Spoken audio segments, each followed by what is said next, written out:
అందరికీ నమస్తే. డిసెంబర్ 16 ఇది ఒక సాధారణమైనటువంటి రోజు కాదు. ఇది భారతదేశం గర్వించడానికి గుర్తు. అర్థం కాలేదా? ఈరోజు విజయ్ దివస్. అంటే ఏంటి అంటే 1971లోని భారత్, పాకిస్తాన్ మధ్య జరిగినటువంటి యుద్ధంలోని మన భారత సైన్యం చూపించినటువంటి ధైర్యం, త్యాగం చరిత్రలోని చివరి స్థాయిలో నిలిచిపోయాయి. అయితే ఇది కేవలం అంటే కేవలం 13 డేస్, 13 రోజుల్లోనే భారత సైన్యం ఘన విజయాన్ని సాధించింది. 90,000కు పైగా పాకిస్తాన్ సైనికులు మనకి లొంగిపోయారు. ఈ యుద్ధం ఫలితంగానే బంగ్లాదేశ్ ఒక స్వాతంత్ర దేశంగా అవతరించింది. విజయ్ దివస్ ఇదొక విజయోత్సవం మాత్రమే కాదు. ఇది మన సైనికుల యొక్క రక్త త్యాగానికి ఇది నివాళి.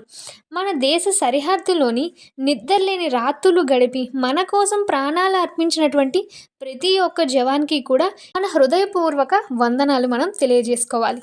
ఈరోజు మనం సంతోషంగా జీవిస్తున్నామంటే దానికి కారణం మన భారత సైన్యం. జై హింద్! జై జవాన్! విజయ్ దివస్‌కి సలాం! Thank you.